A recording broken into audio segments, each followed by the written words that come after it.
各位代表，第14届全国人民代表大会第2次会议应出席代表2956人。今天的会议出席2872人，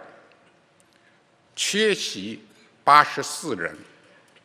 出席人数符合法定人数。现在我宣布，中华人民共和国第14届全国人民代表大会第2次会议开幕。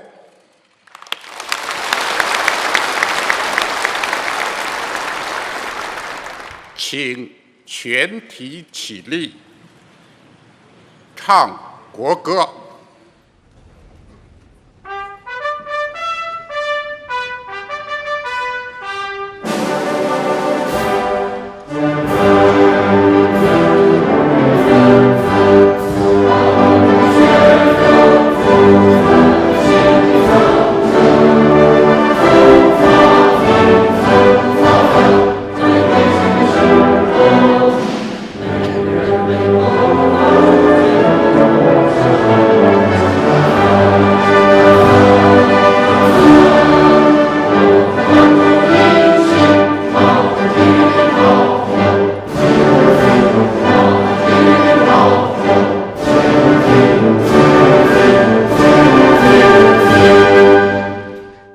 请坐下。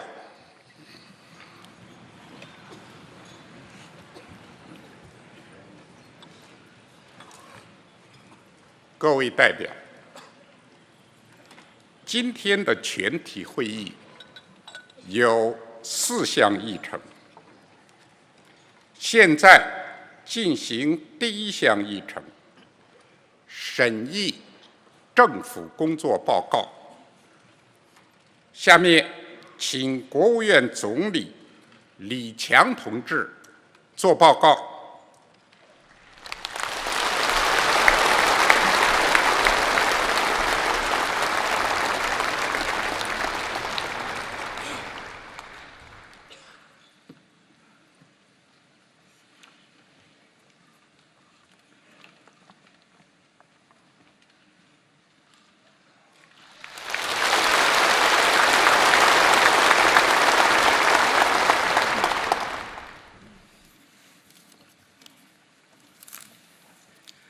各位代表，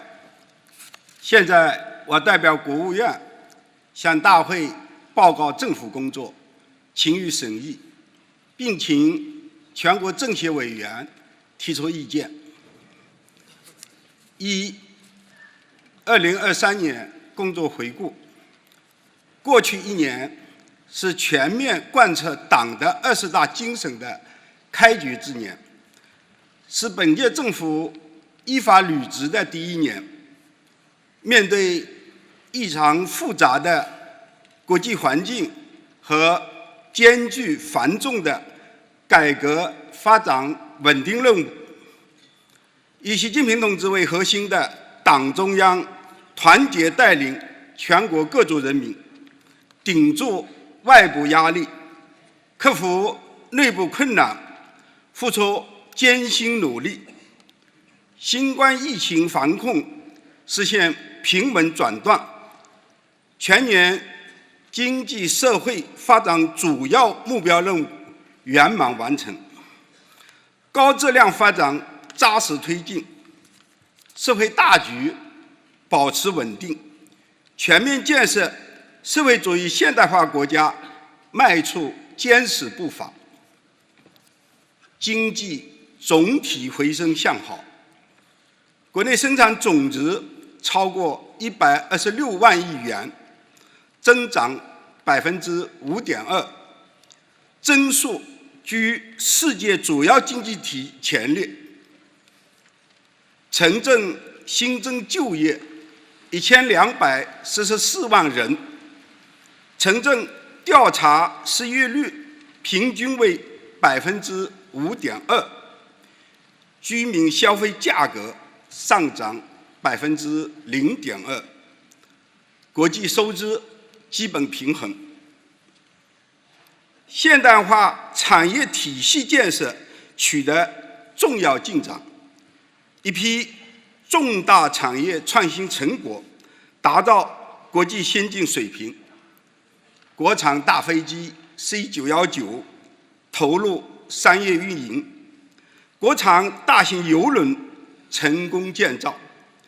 新能源汽车产销量占全球比重超过60%。科技创新实现新的突破，关键核心技术攻关成果丰硕，航空发动机、燃气轮机、第4代核电机组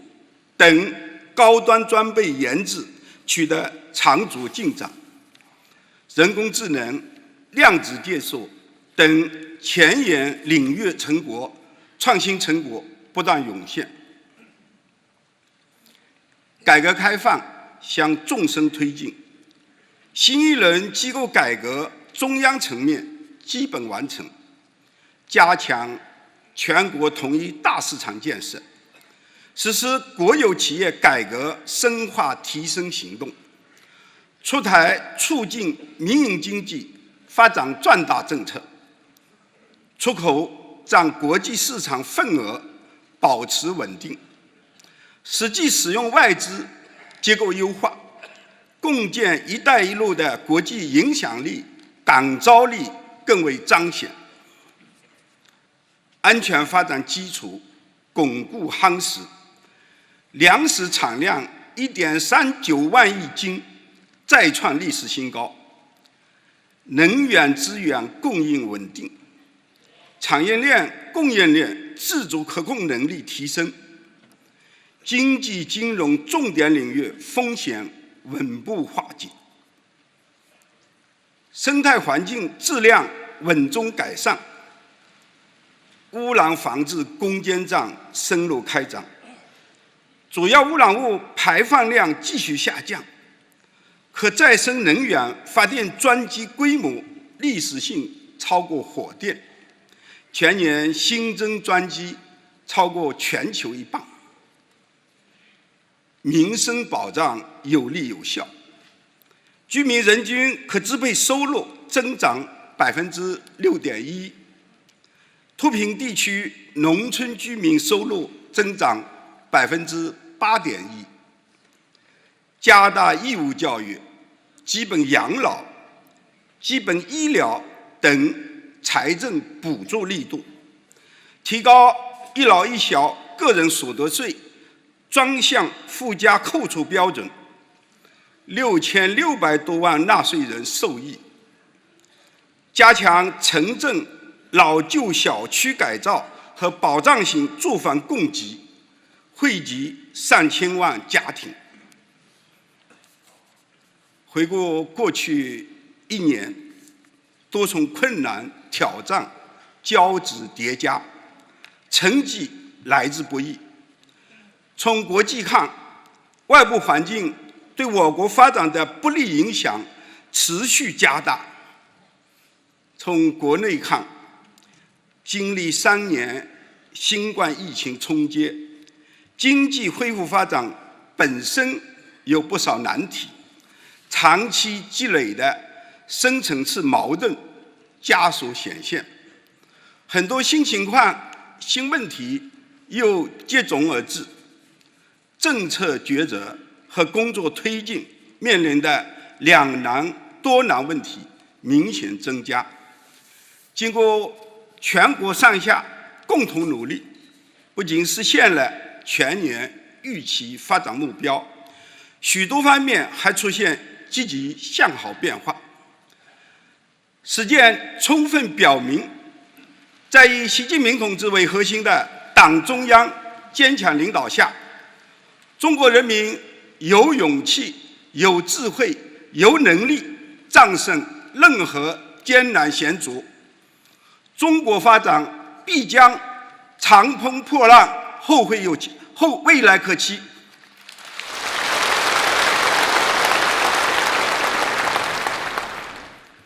1年来，我们按照党中央决策部署，主要做了以下工作：一是加大宏观调控力度，推动经济运行持续好转。针对严峻挑战和疫后经济恢复特点，我们统筹稳增长和增后进，突出固本培元，注重精准施策，延续优化一批阶段性政策，及时推出一批新政策，打出有力有效的政策组合拳。财政政策加力提效，货币政策精准有力，出台支持汽车、家居等消费政策，制定促进民间投资政策，优化房地产调控，制定实施一揽子化解地方债务方案，守住了不发生系统性风险的底线。二是依靠创新引领产业升级，增强城乡区域发展新动能，强化国家战略科技力量，加快实施重大科技项目，全面部署推进新型工业化，出台稳定工业经济运行、支持先进制造业举措，深入实施新型城镇化战略，常住人口城镇化率提高到66.2%，乡村振兴扎实推进，在落实区域重大战略方面推出一批新举措。三是深化改革，扩大开放，持续改善营商环境，清理一批妨碍公平竞争的政策规定，分别推出支持国有企业、民营企业、外资企业发展政策，开展清理拖欠企业账款专项行动，推动外贸稳规模、优结构，完善吸引外资政策，扎实推进共建“一带一路”高质量发展。四是强化生态环境保护治理，加快发展方式绿色转型，持续打好蓝天碧水净土保卫战，制定支持绿色低碳产业发展政策，启动首批碳达峰试点城市和园区建设。五是着力抓好民生保障，推进社会事业发展，加强高校毕业生等重点群体就业促进服务，强化义务教育不落环节建设，落实新冠病毒感染乙类乙管措施，加强社区综合服务设施建设，有效应对海河等流域特大洪涝灾害，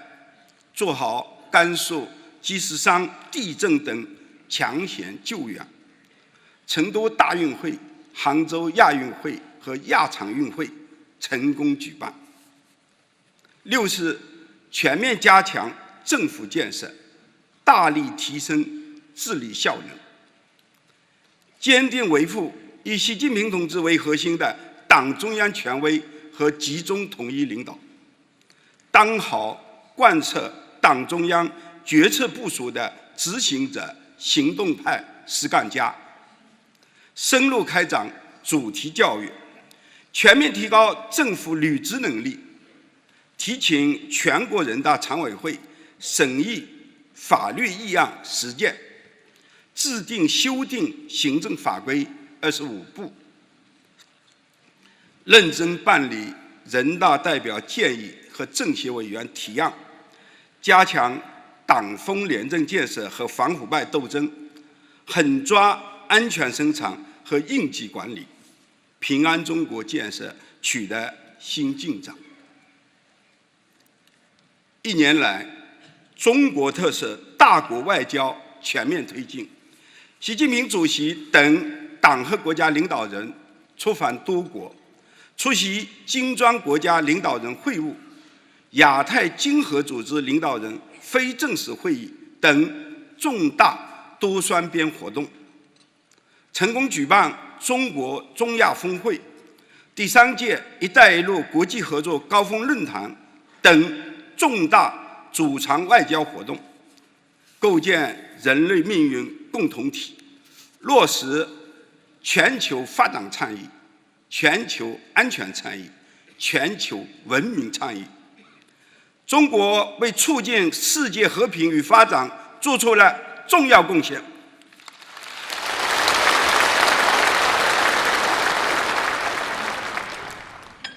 各位代表，过去1年取得的成绩，根本在于习近平总书记领航掌舵，在于习近平新时代中国特色社会主义思想科学指引，是以习近平同志为核心的党中央坚强领导的结果，是全党全军全国各族人民团结奋斗的结果。我代表国务院向全国各族人民、向各民主党派、各人民团体和各界人士表示衷心感谢。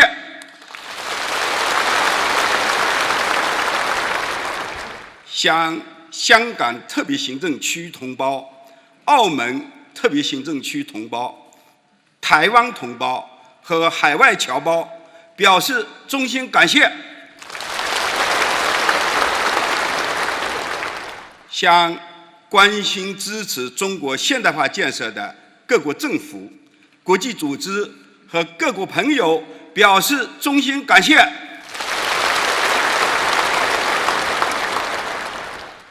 我们也清醒地看到面临的困难和挑战，外部环境的复杂性、严峻性、不确定性上升，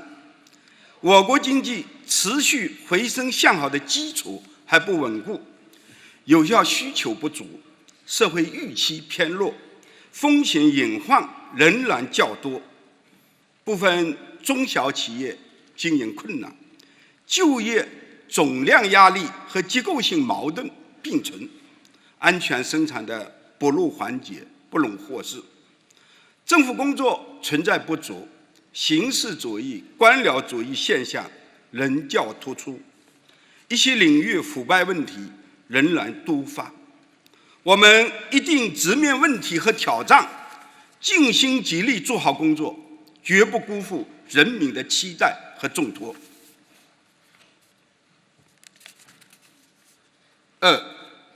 2024年经济社会发展总体要求和政策取向。今年是中华人民共和国成立75周年，是实现“十四五”规划目标任务的关键1年。做好政府工作，要在以习近平同志为核心的党中央坚强领导下，以习近平新时代中国特色社会主义思想为指导，全面贯彻落实党的20大和20届2中全会精神，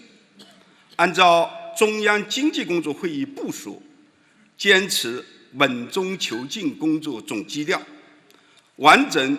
准确、全面贯彻新发展理念，加快构建新发展格局，着力推动高质量发展，全面深化改革开放，推动高水平科技自立自强，加大宏观调控力度，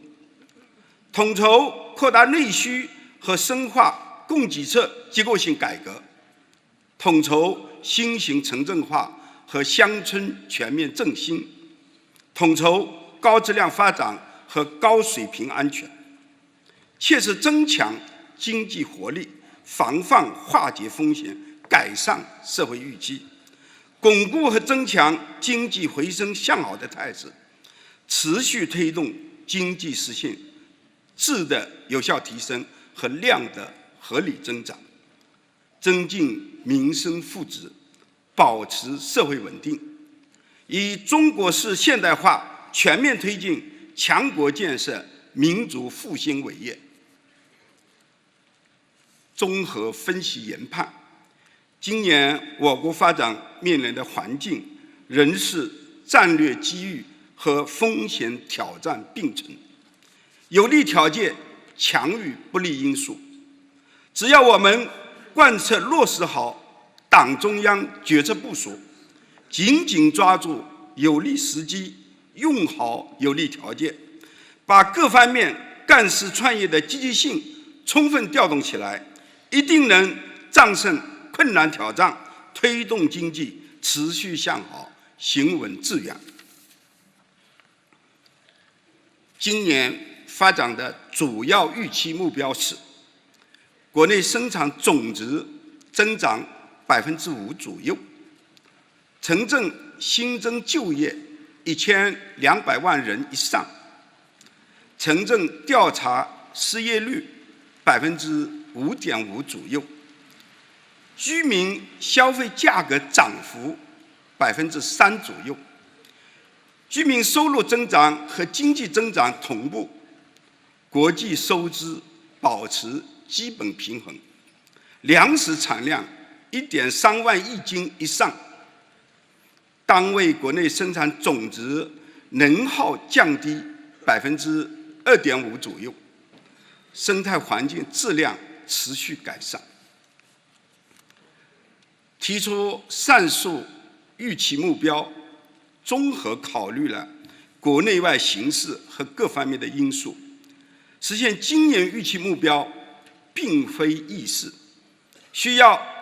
政策聚焦发力，工作加倍努力，各方面齐心协力。我们要坚持稳中求进，一进促稳，先烈后破。各地区各部门要督促有利于稳预期、稳增长、稳就业的政策，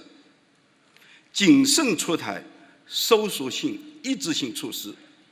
在转方式、调结构、提质量、增效益上积极进取，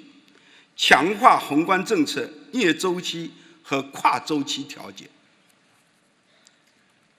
积极的财政政策要适度加力，提质增效。赤字率拟按3%安排，赤字规模4.06万亿元，一般公共预算支出规模28.5万亿元。拟安排地方政府专项债券3.9万亿元，为系统解决强国建设、民族复兴进程中一些重大项目建设的资金问题，拟连续几年发行超长期特别国债，专项用于国家重大战略实施和重点领域安全能力建设。今年先发行1万亿元，要大力优化支出结构，强化国家重大战略任务和基本民生财力保障。中央财政加大对地方均衡性转移支付力度，适当向困难地区倾斜。省级财政要推动财力下沉，兜牢基层3保底线。各级政府要习惯过紧日子，切实把财政资金用在刀刃上，用出实效来。稳健的货币政策要灵活适度、精准有效，保持流动性合理充裕，社会融资规模、货币供应量同经济增长和价格水平预期目标相匹配，促进社会综合融资成本稳中有降，增强资本市场内在稳定性，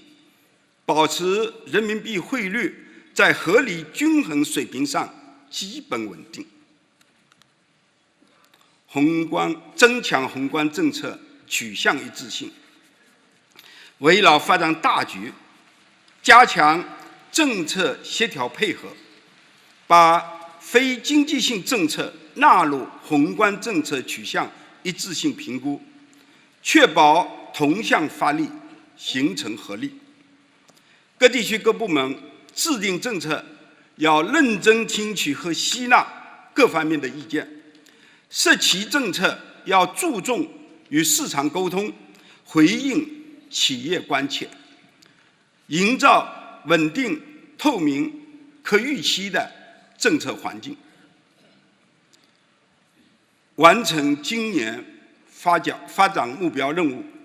必须深入贯彻习近平经济思想，集中精力推动高质量发展，强化系统观念，把握和处理好重大关系，以更大的决心和力度深化改革开放，持续激发和增强社会活力，推动高质量发展取得更大成效。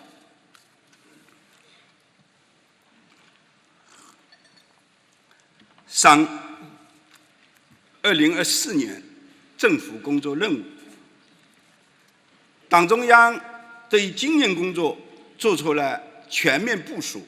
我们要深入贯彻落实，扎实做好各项工作。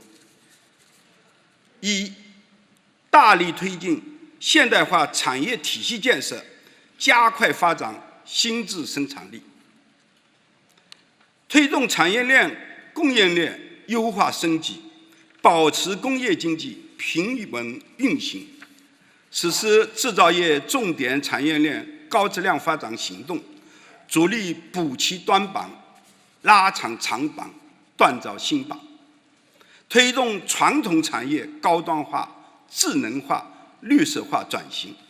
加快发展现代生产性服务业，促进中小企业专精特新发展，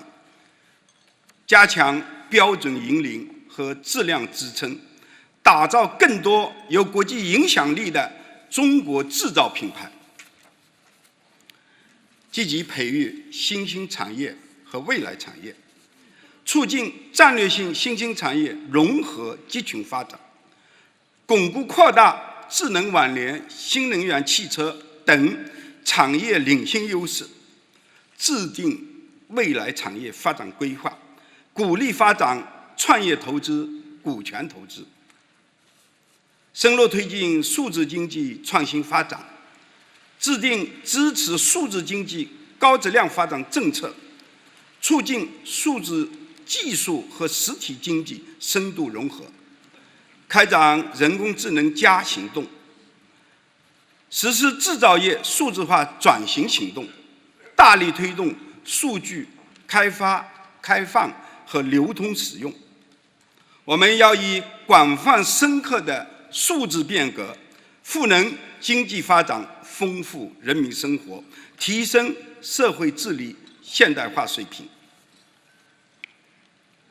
2、深入实施科教兴国战略，强化高质量发展的基础支撑，加强高质量教育体系建设，全面贯彻党的教育方针，制定实施教育强国建设规划纲要，落实猎德树人根本任务，开展基础教育扩优提质行动，办好特殊教育、继续教育，大力提高职业教育质量，加快建设中国特色、世界一流的大学和优势学科。我们要坚持教育优先发展，厚植人民幸福之本，夯实国家富强之基，加快推动高水平科技自立自强，充分发挥新型举国体制优势，强化基础研究系统布局，推进关键核心技术协同攻关，加强颠覆性技术和前沿技术的研究，强化企业科技创新主体地位，深化科技评价、科技奖励、科研项目和经费管理制度改革，加强知识产权保护，扩大国际科技交流合作，营造具有全球竞争力的开放创新生态，全方位培养用好人才，实施更加积极、更加开放、更加有效的人才政策，推进高水平人才高地和吸引集聚人才平台建设，加大对青年科技人才支持力度，加快建立以创造价值、能力、贡献为导向的人才评价体系。我们要在改善人才发展环境上持续用力，形成人尽其才、各仗其能的良好局面。3、着力扩大国内需求，推动经济实现良性循环，促进消费稳定增长，从增加收入、优化供给、减少限制性措施等方面综合施策，培育壮大新型消费，实施数字消费、绿色消费、健康消费促进政策，稳定和扩大传统消费，鼓励和推动消费品以旧换新，提振智能网联、新能源汽车、电子产品等大宗消费，推动养老、育幼、家政等服务扩容提质，优化消费环境，推动商品和服务质量不断提高，更好满足人民群众改善生活需要。积极扩大有效投资，发挥好政府投资的带动放大效应，重点支持科技创新、新型基础设施、节能减排降碳，加强民生等经济社会薄弱领域补短板，加快实施“十四五”规划重大工程项目，着力稳定和扩大民间投资，落实和完善支持政策，进一步拆除各种藩篱，在更多领域让民间投资进得来、能发展、有作为。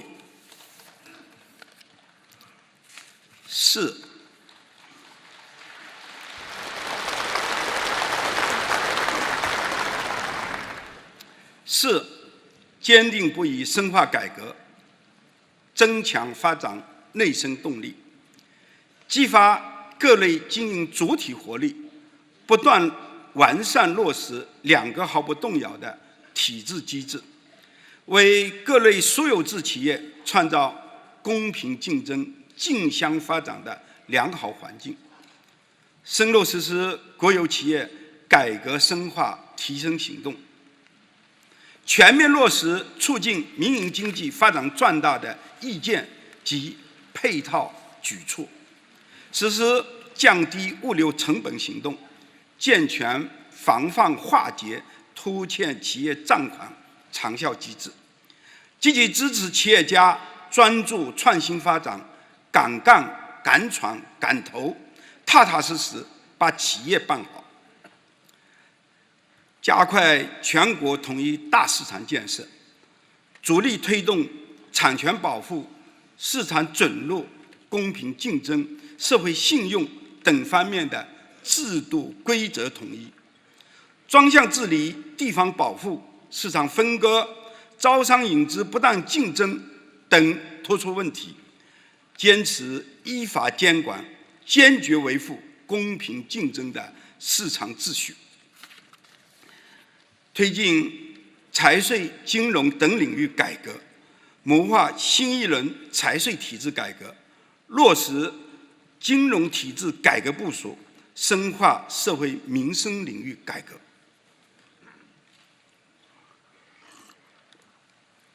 5、扩大高水平对外开放，促进互利共赢，推动外贸自身量稳，支持企业开拓多元化市场，促进跨境电商等新业态健康发展，拓展中间品贸易、绿色贸易等新增长点，积极扩大优质产品进口，出台服务贸易、数字贸易创新发展政策，加大吸引外资力度，全面取消制造业领域外资准入限制措施，放宽电信、医疗等服务业市场准入，落实好外资企业国民待遇，加强外商投资服务保障，深入实施自贸试验区提升战略，打造对外开放新高地，推动高质量共建“一带一路”走深走实，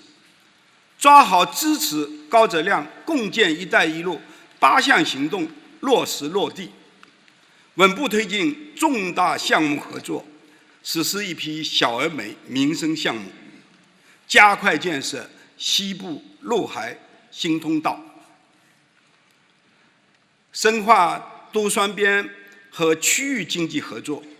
与更多国家和地区3签高标准自贸协定和投资协定，全面深入参与世贸组织改革，推动建设开放型世界经济。6. 更好统筹发展和安全，有效防范化解重点领域风险，稳妥有序处置风险隐患，完善重大风险处置统筹协调机制，压实企业主体责任、部门监管责任、地方属地责任，优化房地产政策，促进房地产市场平稳健康发展，统筹好地方债务风险化解和稳定发展，进一步落实一揽子化债方案，稳妥推进一些地方的中小金融机构风险处置，健全风险防控长效机制，加快构建房地产发展新模式，加大保障性住房建设和供给，完善商品房相关基础性制度，满足居民刚性住房需求和多样化改善型住房需求，建立同高质量发展相适应的政府债务管理机制，提高金融风险防控能力，加强重点领域安全能力建设，全方位夯实粮食安全根基，强化能源资源安全保障，加快构建大国储备体系，有效维护产业链、供应链安全稳定。7. 坚持不懈抓好商农工作，扎实推进乡村全面振兴，学习运用千村示范、万村整治工程经验，推动乡村全面振兴不断取得实质性进展、阶段性成果，加强粮食和重要农产品稳产保供，稳定粮食播种面积，健全种粮农民收益保障机制，加大产粮大县支持力度，严守耕地红线，提高高标准农田建设投资补助水平。各地区都要扛起保障国家粮食安全责任。我们这样一个人口大国，必须始终把饭碗牢牢端在自己手上。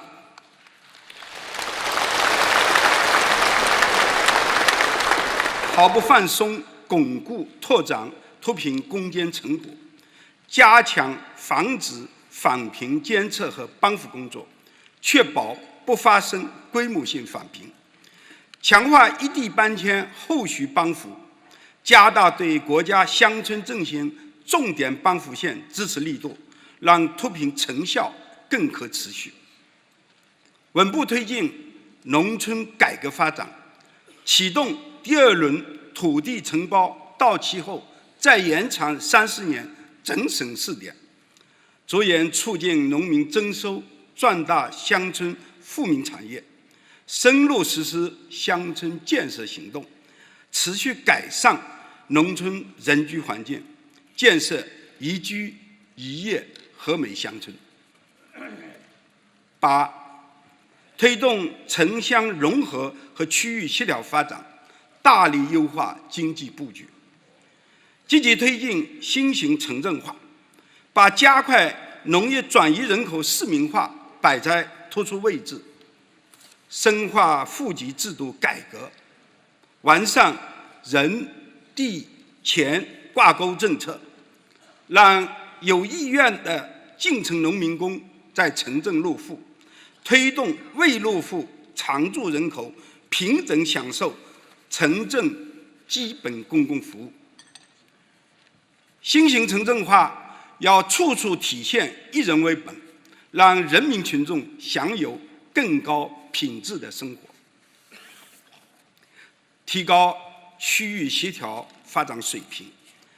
深入实施西部大开发、东北全面振兴、中部地区加快崛起、东部地区加快推进现代化等战略，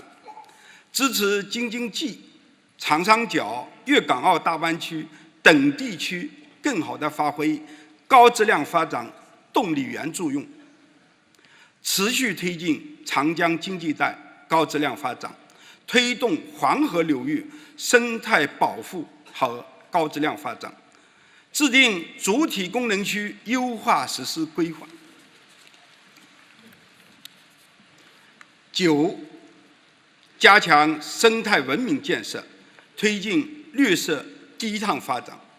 深入践行绿水青山就是金山银山的理念，协同推进降碳、减污、扩略、增长，推动生态环境综合治理，深入实施空气质量持续改善行动计划，统筹水资源、水环境、水生态治理，加强生态环境分区管控，组织打好湘北工程3大标志性战役，完善生态产品价值实现机制，充分调动各方面保护和改善生态环境的积极性，大力发展绿色低碳经济，推进产业结构、能源结构、交通运输结构、城乡建设发展绿色转型，完善支持绿色发展的政策和相关市场化机制，推动废弃物循环利用产业发展，加快形成绿色低碳供应链，建设美丽中国先行区，积极稳妥推进碳达峰和碳中和，扎实开展碳达峰10大行动，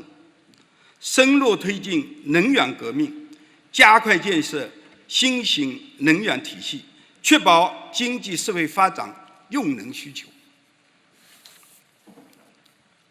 10、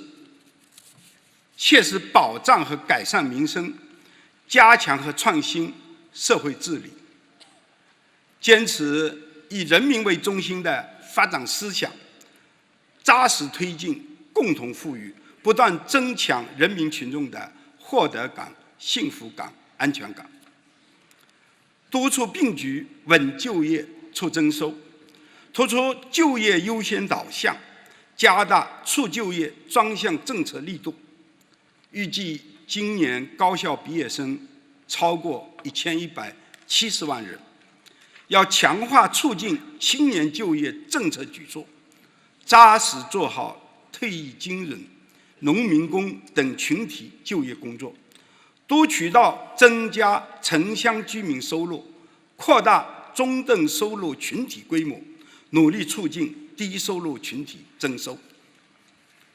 提高医疗卫生服务能力，居民医保人均财政补助标准提高30元，深化公立医院改革，引导优质医疗资源下沉基层，加强县乡村医疗服务协同联动，促进中医药传承创新，深入开展健康中国行动和爱国卫生运动，筑牢人民群众健康防线，加强社会保障和服务。城乡居民基础养老金月最低标准提高20元，继续提高退休人员基本养老金，加强城乡社区养老服务网络建设，健全生育支持政策，减轻家庭生育、养育、教育负担，健全分层分类的社会救助体系，把民生兜底保障安全网致密扎牢，丰富人民群众精神文化生活，深入学习贯彻习近平文化思想，广泛践行社会主义核心价值观，发展哲学、社会科学、新闻出版、广播影视、文学艺术和档案等事业，创新实施文化惠民工程，大力发展文化产业，推动全民健身活动广泛开展，维护国家安全和社会稳定，贯彻总体国家安全观，提高公共安全治理水平，着力夯实安全生产和防灾减灾救灾基层基础，坚决遏制重特大事故发生，完善社会治理体系，强化城乡社区服务功能，保障妇女、儿童、老年人、残疾人合法权益，坚持和发展新时代枫桥经验，推进矛盾纠纷预防化解，推动信访工作法治化，依法打击各类违法犯罪活动，建设更高水平的平安中国。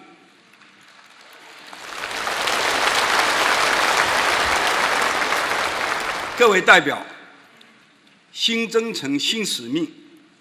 对政府工作提出了新的更高要求。各级政府及其工作人员要深刻领悟2个确立的决定性意义，增强4个意识，坚定4个自信，做到2个维护，自觉在思想上、政治上、行动上同以习近平同志为核心的党中央保持高度一致，要把坚持高质量发展作为新时代的硬道理，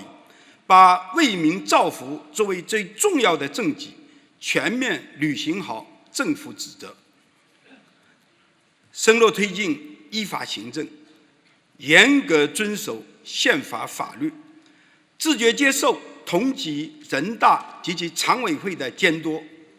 自觉接受人民政协的民主监督，自觉接受社会和舆论监督，加强审计监督，坚持科学、民主、依法决策，支持工会、共青团、妇联等群团组织更好发挥作用，发扬自我革命精神，纵深推进党风廉政建设和反腐败斗争。政府工作人员要遵守法纪，廉洁修身，勤勉尽责，干干净净为人民做事。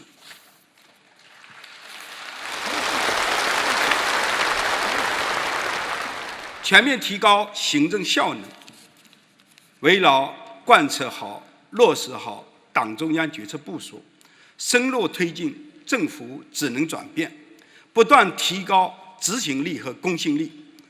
在抓落实上切实做到不折不扣、雷厉风行、求真务实、敢做上委，确保最终效果符合党中央决策意图。以推进高效办成一件事为牵引，提高政务服务水平，坚决纠治形式主义、官僚主义，持续为基层和企业减负。广大干部要提振干事创业的精气神，真抓实干，埋头苦干，善作善成，努力创造无愧于时代和人民的新业绩。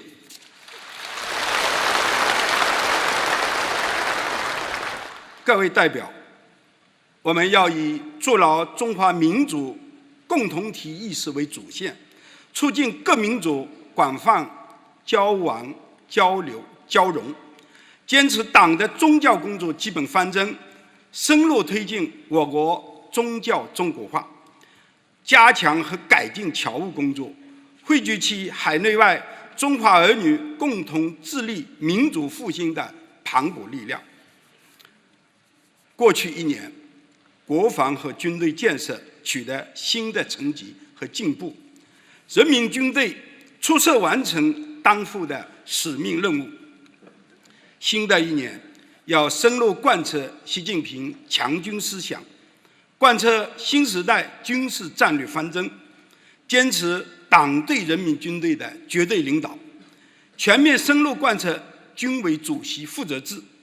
打好实现建军100年奋斗目标攻坚战，全面加强练兵备战，坚定捍卫国家主权、安全、发展利益，抓好军队建设“十四五”规划执行，加快实施国防发展重大工程。各级政府要大力支持国防和军队建设，巩固发展军政军民团结。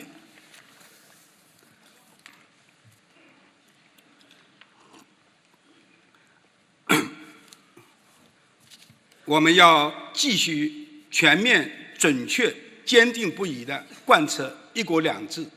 港人治港、澳人治澳、高度自治的方针，坚持依法治港治澳，落实爱国者治港、爱国者治澳的原则，支持香港、澳门发展经济、改善民生，更好融入国家发展大局，保持香港、澳门长期繁荣稳定。我们要坚持贯彻新时代党解决台湾问题的总体方略，坚持一个中国原则和9·2共识，坚决反对台独分裂和外来干涉，推动两岸关系和平发展，坚定不移推进祖国统一大业，深化两岸融合发展，增进两岸同胞福祉，同心共创民族复兴伟业。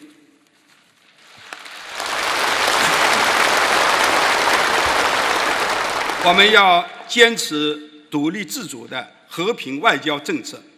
坚持走和平发展道路，坚定奉行互利共赢的开放战略。中国愿同国际社会一道，落实全球发展战略、全球安全战略、全球文明战略、全球发展倡议、全球安全倡议、全球文明倡议，推动构建人类命运共同体。各位代表，使命重在担当，奋斗创造未来。